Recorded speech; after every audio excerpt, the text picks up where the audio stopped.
Hello folks, welcome back to Reaper Minis TV. We're going to jump straight into reviews, starting off with a weapon pack out of the Dark Heaven Legends line. In this blister you get 4 sprues of weapons, and if you're going to pick out the pack to use for conversion work or just make specialty characters, just be careful when you pick it up at the store. Make sure that none of the weapons inside are damaged, because a couple of them have, actually a lot of them have thin shafts to the weapons, and 2 of them that I got were broken. They can probably be fixed, not a huge deal, but just make sure you get a 100% unbroken one when you pick it up. As we look over all the sprues, you can see you get a variety of different weapons. You get a lot of pole arms here. You get some two-handed weapons, there's some staffs in there, and also some swords, and a couple of bows.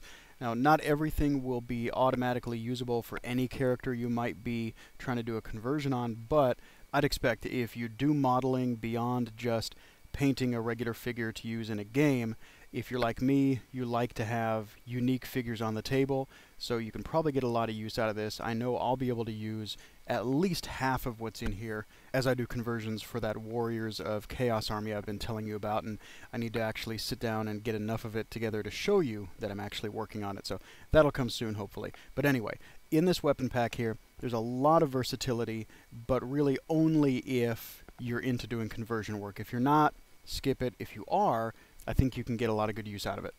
Here we have a guy called Klitschik. I think it's a guy. Well, it's a Mantis Warrior, so it's some kind of insect or bug. I don't know if it's a guy, a girl, or just an it. But it's cast as a single piece, but you're going to have to clip off one of his right arms, the upper right arm that has the big pincer on it, and glue that into place. Now there's 2 things that I thought of or kind of came to mind immediately when I saw the figure. First is the pose seems a little bit flat, and second, it seems with all of his spindly kind of arms there that some of the joints might be a little bit weak. So if you have no issues with the pose, then fine, you have no issues with the pose. I would just be a little bit extra careful when handling the miniature or using it in a game, just to not have anything come up.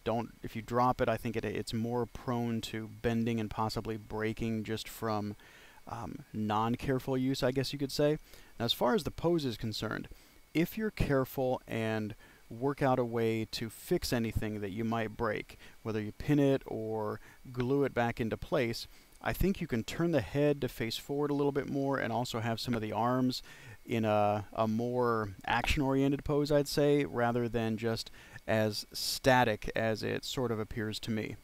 As far as uses are concerned, I think you could drop it into a Dark Sun campaign for D&D easily enough, but also if you wanted to maybe do some conversions on it, maybe not, you could use it in a Gamma World game as an enlightened or an awakened or just a mutated kind of bug warrior.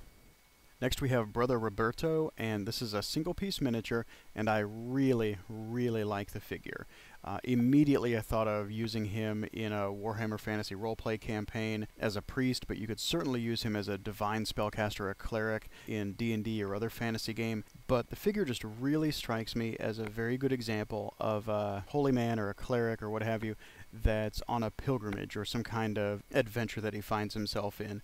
And for other uses, I think I might be able to drop him into a Bretonnian army as a priest that might be part of a unit of men-at-arms. I think he'd fit in there pretty well, but however I end up using him, I just think it's a great figure. Here we have a mermaid named Coral, and as you can see, and as would be fitting for a mermaid, she's topless, so if you need to avert your eyes, but it's nothing that I really find offensive, and it really just depends on the makeup of your gaming group, and I guess maturity level of your gaming group, whether you want to have a miniature that's topless out there. But anyway, she's leaning forward, kind of coming out of the water up on the shore, single-piece miniature here.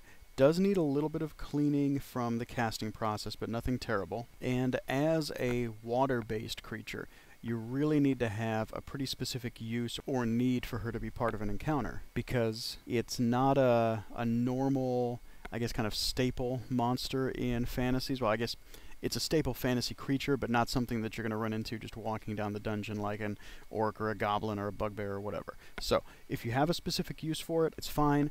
Otherwise, I just don't know if it's something that everybody needs.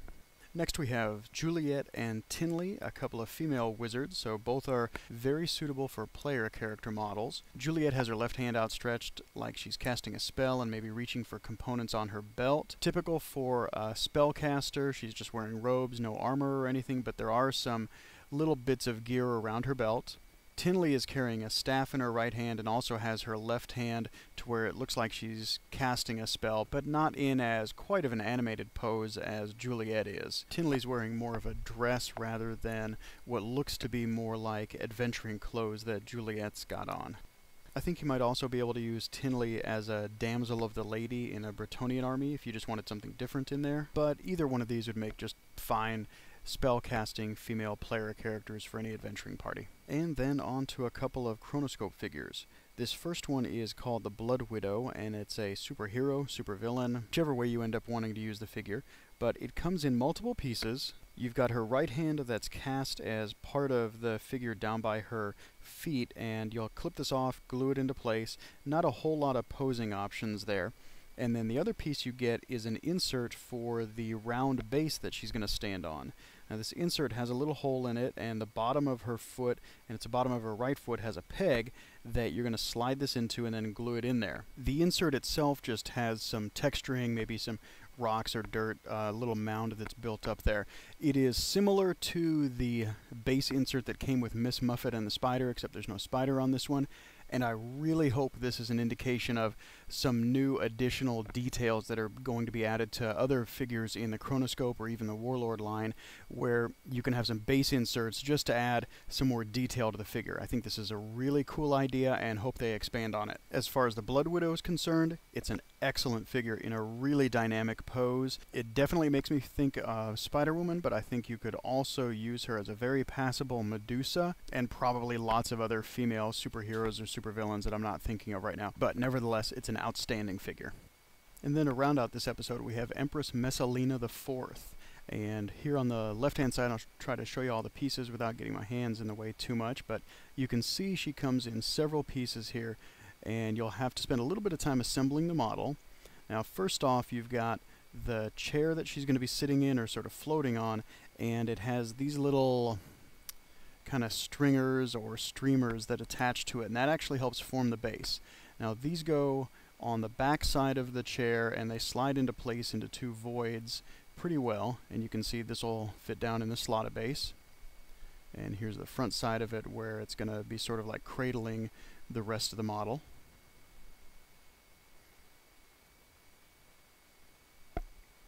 And then here's the Empress sitting in the chair, and she slides right in. Now the scepter she's holding was bent a little bit in the blister that I got, so just be careful of that.